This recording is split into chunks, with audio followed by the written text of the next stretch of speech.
Karen Whitmore stood frozen in her perfectly manicured doorway, staring at the three uniformed officers who had just identified themselves as HOA Enforcement Division.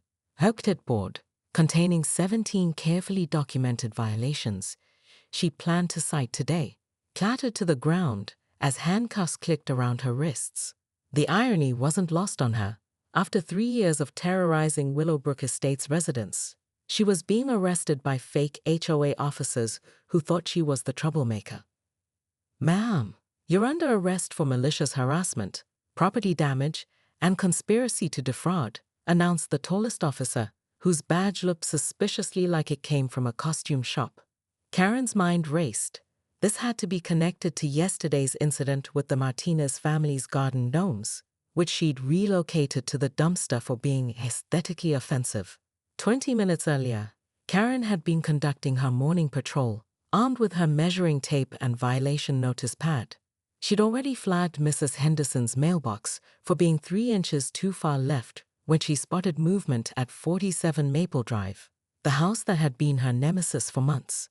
The new owner, some hotshot lawyer named David Chen, had been ignoring her notices about his unauthorized vegetable garden and non-compliant fence height. "Excuse me." Karen marched across the street, her sensible shoes clicking against the asphalt like tiny hammers. "Your fence is still 6 inches above regulation height, and I specifically told you last week that tomatoes are not approved plantings, according to Section 4.7 of the Community Guidelines." David looked up from his garden, dirt-stained gloves in hand, and smiled that infuriating calm smile that made Karen's blood pressure spike. "Good morning, Karen. Beautiful day, isn't it?" The dismissive tone sent Karen into overdrive. "Don't good morning me. This is your final warning before I escalate this to the board. Your property is a disgrace to this community." "Actually," David said, standing slowly and brushing dirt from his knees, "I think you'll find my research quite interesting. Did you know there's no legal authority for most of these violations you've been issuing, particularly when they're written by someone who isn't actually employed by the HOA?" Karen's face flushed crimson. "I am the volunteer compliance coordinator. I have every right to harass your neighbors, to trespass on their property, to throw away their belongings." David's voice remained steady, but something dangerous flickered in his eyes. "I've been documenting everything, Karen. Every illegal entry, every fabricated violation, every threat you've made." The conversation escalated quickly. Karen threatened to have David evicted. David calmly mentioned something about filing a restraining order. Karen screamed about property values and community standards. David pulled out his phone and started recording. That's when the officers arrived. Now, sitting in the back of what she was beginning to suspect was a rented security van, Karen's organized world was crumbling. The lead officer was reading her rights from what looked like a script, while the other two whispered about making an example of repeat offenders. "This is ridiculous." Karen finally exploded. "I demand to speak to your supervisor. I am the victim here. That man has been deliberately violating community standards. And when I try to maintain order, you arrest me." The officers exchanged glances. "Ma'am, we have 17 complaints filed against you in the past month. Harassment, intimidation, theft of personal property, trespassing. Those weren't thefts. Those were compliance actions. The Martinez gnomes violated the decorative item policy. The Williams bird feeder was attracting pests. I was protecting property values." As the van pulled away from Willowbrook Estates, Karen caught a glimpse of David Chen standing in his front yard, no longer the mild-mannered homeowner she'd been tormenting.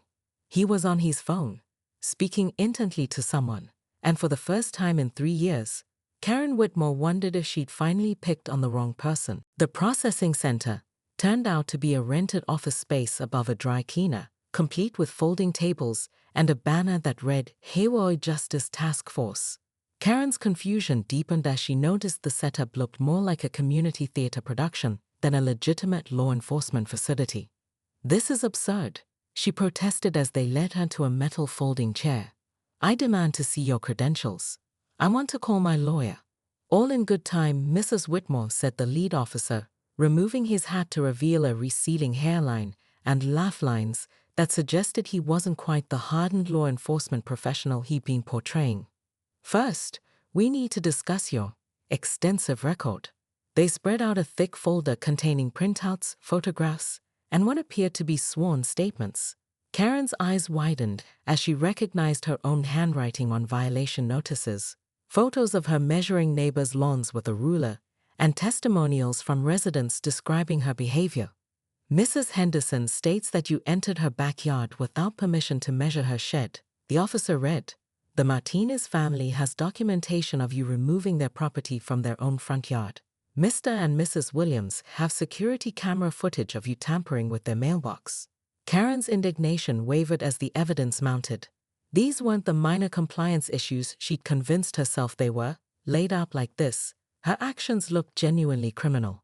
"I was maintaining community standards," she insisted, but her voice cracked slightly. "Someone has to ensure property values don't decline because people think rules don't apply to them." According to the actual HOA board, the second officer continued, "You haven't been authorized to issue violations for over 2 years. They asked you to step down after numerous complaints, but you continued operating independently." The room spun slightly. Karen remembered the awkward board meeting, the uncomfortable silences, the way President Morrison had suggested she take a break from volunteer work. She'd assumed they were just weak-willed and had continued her duties anyway. Someone had to maintain standards. Furthermore, the third officer added, "Mr. Chen has filed formal complaints with the police, the county, and the state attorney general's office. Real complaints, with real law enforcement." That's when Karen noticed David Chen entering the room, no longer in his gardening clothes, but wearing a sharp suit that screamed expensive attorney. Her blood ran cold. "Surprise, Karen," David said, settling into a chair across from her. "Meet my brother-in-law Mike, who runs a security consulting firm, and his colleagues who specialize in community mediation. They've been very interested in your creative interpretation of HOA authority." Karen's world shifted on its axis. This is all fake. You can't do this. This is kidnapping." "Actually," David smiled, "this is an intervention, a very elaborate, very necessary intervention designed to show you exactly how it feels to have strangers show up at your door making threats and accusations." Mike, the lead officer, leaned forward. "Mrs. Whitmore, for the past hour, you've experienced a fraction of what you've put your neighbors through for 3 years. The fear, the confusion, the powerlessness when someone with perceived authority targets you unfairly." Karen sat in stunned silence as the reality sank in. The handcuffs had been fake, the arrest had been theater, but the violations she'd committed were very real. David opened his briefcase and pulled out a thick legal document. "This is a comprehensive restraining order and cease and desist notice," he explained calmly. "You're going to stop harassing your neighbors, stop trespassing on private property, and stop impersonating HOA officials. In return, we won't press the very legitimate criminal charges we could file right now. But the community standards," Karen began weakly, "will be maintained by people actually authorized to do so." David interrupted. "Your neighbors aren't your subjects, Karen. They're people trying to live their lives without constant harassment from someone who's appointed herself judge and jury." As Karen signed the agreement with shaking hands, she caught her reflection in the office window. For the first time in years, she looked small, uncertain, defeated. The perfect order she tried to impose on Willowbrook Estates had been chaos all along. Chaos she'd created. "One more thing," David added as she prepared to leave. "I know about the other neighborhoods, Karen. Sunset Hills, Meadowbrook, Pine Valley. This pattern of yours goes back over a decade." Karen froze in the doorway. How could he possibly know about her previous communities? She'd been so careful, so thorough in her record-keeping, so justified in her actions.